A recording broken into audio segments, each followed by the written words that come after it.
You could be just one conversation away from a $10,000 project, but most UX freelancers will never get there. Not because they're bad at design, but because they're positioning themselves wrong. In this video, I'm going to show you why high-paying clients aren't hiring you and what to do instead to attract those serious offers. Hi, I'm Swati. I make $5,000 to $10,000 per month working part-time as a UX consultant. I help freelancers like you go from execution-only roles to highly paid strategic partners. If you're tired of being ghosted, underpaid, or stuck designing endless screens while someone else makes the decision, this video is for you. So let's get right into it. Before I share my framework, let's address the 3 big reasons you're not landing high-paying clients. Reason 1 is that you're selling skills instead of solutions. If your pitch is, I do UI UX design, you blend into the noise. Clients aren't buying design, they're buying outcomes. What they really want is more signups, higher conversion rates, smoother onboarding, or simply happier users that stick around. So instead of saying, I design onboarding flows for SaaS products, say this: I help SaaS startups reduce user drop-offs during onboarding so more users activate and stick around. This one shift from describing what you do to the outcome you drive changes everything. It makes you sound like a problem solver and not just a service provider. And that's what high-paying clients are looking for.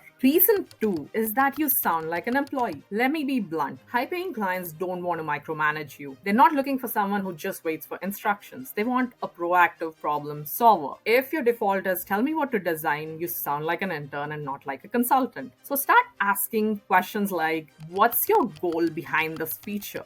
Why is this a priority right now? What does success look like 30 days after launch? These aren't just questions, they are positioning tools. They show that you care about the outcome, not just the output. Clients then see you as a strategic thinker, not just a pixel pusher. A quick side note, if this is already shifting how you think about UX freelancing, I share practical strategies, real client breakdowns, and positioning tips over on LinkedIn every day. You'll find the link down in the description below. All right, let's dive back in. The third reason is your outreach is too generic. Let's be honest. If your proposal says, hi, I'm a UI UX designer with 4 years of experience, let me know if you have any design needs, you're going to get ignored for a good reason. That message is about you. Great client outreach is about the client. So here's a better approach. Pick a company who you genuinely want to work with. Identify one clear UX gap or friction point on their website or app. Send a message that offers insight and not just a pitch. Here's an example. Hey, I noticed your pricing page doesn't highlight your most popular plan. I've helped SaaS teams fix that and boost signups. Want me to send over a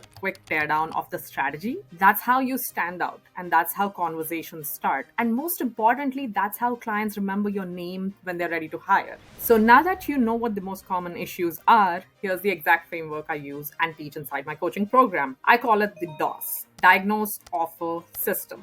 Step 1 is diagnose before you propose. When a client says we need a redesign, don't just straight up jump into Figma. That's what everyone else does. Pause and ask smarter questions like, why now? What exactly isn't working today? Can I take a look at your analytics before we dive in? Your job isn't to take orders, it's to uncover the real problem behind the request. That's the difference between being seen as a designer and being trusted as a strategic partner. The second step is offering outcomes and not just deliverables. Let's say you worked on a checkout experience. Don't just say, I redesigned a long 7-step checkout flow into 3 steps. Say this instead. I optimized the checkout flow by reducing it from 7 steps to 3 steps, which lowered user friction and showed a noticeable increase in the checkout conversions. Even if the numbers aren't massive, the impact matters. Clients want to know that you can solve real-world problems and not just design pretty screens. And showing results, even small ones, is what makes your work worth more.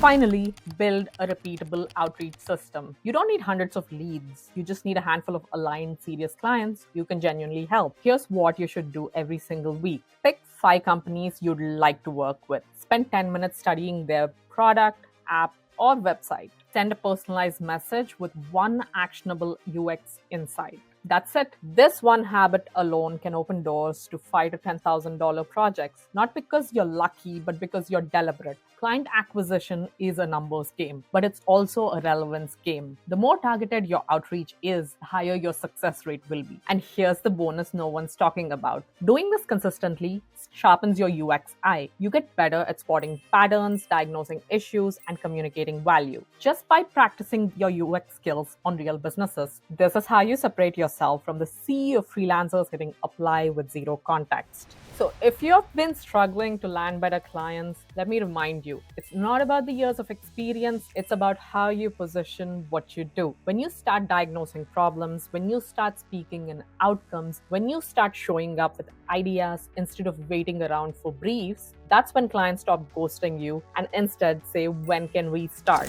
If this video helped, hit subscribe. I drop new UX videos every Monday and Friday to help freelancers like you level up, think bigger, and charge better. I'll see you in the next video. Now go pitch like a strategist.